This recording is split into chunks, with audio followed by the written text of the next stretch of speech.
Un gouvernement responsable a annulé le bac, mais un gouvernement responsable aurait dû également prendre des mesures nécessaires et dans des situations controversées comme celle-là. Le FROCAD, qui est aujourd'hui la plateforme politique la plus importante de l'opposition, avait dit niet au président de la République. Est-ce que vous pensez qu'elle avait raison? Aujourd'hui aussi, le FROCAD semble reculer devant cet appel au dialogue lancé par le président. Est-ce que vous pensez que cette attitude est raisonnable? Alors, cette opposition a longtemps attendu un dialogue et finalement, à la place du dialogue, c'était des consultations qui leur étaient proposées. Donc, d'où un petit peu, on va dire, leur frustration. Personnellement, je suis partagée. Pourquoi? Parce que c'est vrai que la République a des us et coutumes, la République a des règles, et quand un chef d'État convie des leaders de partis politiques à participer à une discussion, la coutume veut également que ces leaders se rendent à cette discussion pour essayer de régler des problèmes de la nation. On va faire un petit retour en arrière. Si vous aviez été invité par le président de la République, seriez-vous allé? Oui, je serais allé. Pourquoi? Je serais allé lui dire que aujourd'hui, il y a des Congolais de plus en plus qui n'arrivent pas à assouvir le premier palier de la pyramide de Maslow, à savoir manger, boire, se vêtir, travailler dans des conditions acceptables, percevoir un salaire. Donc oui, ça ce sont des préoccupations que j'aurais eu envie de partager avec lui. Alors aujourd'hui, il y a peut-être encore une occasion de partager des choses avec lui. Il a convoqué le 30 juin dernier un dialogue. J'ai envie de dire que c'est presque une évidence. On s'y attendait. Après les consultations, un dialogue, et après on a la suite pour les plus avertis. Le dialogue doit se faire en permanence et au quotidien. C'est ce l'on appelle la démocratie. Un dialogue à la veille de fin de mandature est tout simplement suspicieux et malvenu. Cette polémique autour de la Constitution, pour vous, ce serait quoi? Wow. Moi, je ne trempe pas dans la polémique, Sir Makosso, donc j'aurais du mal à vous répondre. Mais enfin? Non, mais plus sérieusement, cette polémique s'articule autour de 4 articles essentiellement. 4 articles des 191 articles que contient la Constitution congolaise. Il s'agit des articles 57, 58, 114 et 185. Donc, aujourd'hui, l'opposition congolaise souhaite que le statu quo soit préservé, alors que la majorité présidentielle représentée par le PCT pense que certains de ces articles doivent être modifiés. Alors, 2 articles contenus dans le titre 5 relatif au pouvoir exécutif, il s'agit des articles 57 et 58, qui posent problème aujourd'hui.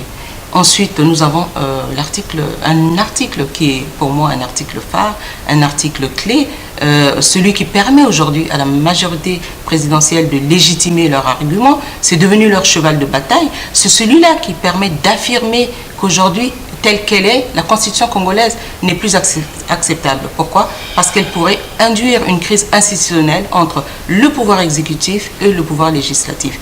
Il s'agit bien entendu de cet article 114. À votre avis, un président qui ne serait pas du PCT, avec cet article 114 ou cette cohabitation, est-il réellement un danger pour la République, le cas échéant? Non, je ne pense pas que l'article 114 soit un danger en tant que tel pour la République. Pourquoi? Parce que jusqu'à présent, depuis 2002, je ne pense pas que la République se soit portée mal. Donc pour moi, l'article 114 ne pose aucun problème. Alors il y a aussi, il faut le dire, dans ce débat, quelque chose qui tétanise certains, c'est ce qu'on appelle les fameux verrous. En fait, il y a 3 articles qui sont de verrous de cette Constitution, donc l'article 57, 58 et 185.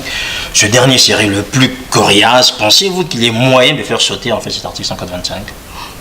J'ai envie de dire avec un bon serrurier ou peut-être une dynamite. Très souvent, on soupçonne toujours les indépendants d'être peut-être derrière un grand parti.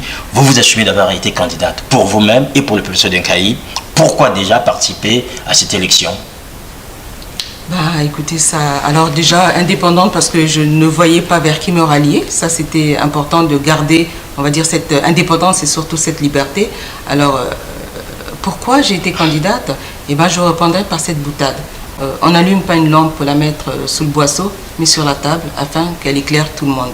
Pourquoi Kaï? Vous me permettez la question, parce que vous auriez pu vous présenter à Oyo, à Tikapika ou à Boukli-Boali, mais vous avez choisi Kaï. Pourquoi?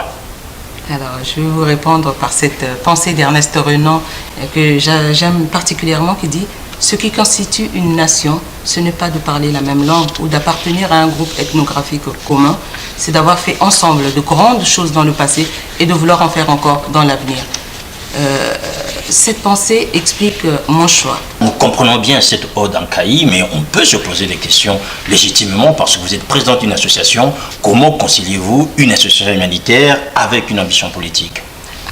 Il n'y a rien de plus noble que de servir, surtout quand on le fait avec dévouement et dévotion. Alors, il faut dire que cet engagement est un échec pour vous. Essayons de rêver avec vous. Si vous avez été élu, qu'auriez-vous fait de mieux que ce qui se fait actuellement ou ce qui s'est déjà fait pour cette ville? Si nous avions été élus, nous prévoyons une politique culturelle ambitieuse, c'est-à-dire une politique qui aurait eu pour un seul mot d'ordre un accès à la culture pour tous.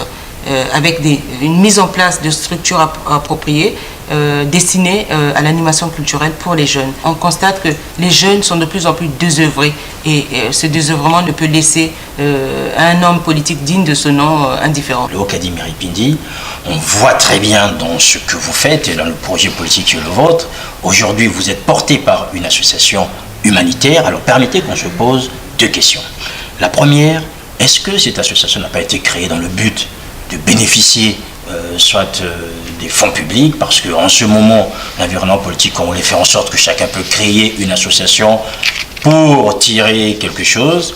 Et la deuxième question, comment arrivez-vous en fait à gérer, si vous me le permettez, ce côté humanitaire qui est nécessaire avec des actions concrètes, le projet politique peut-être futur que vous envisagez pour cette ville?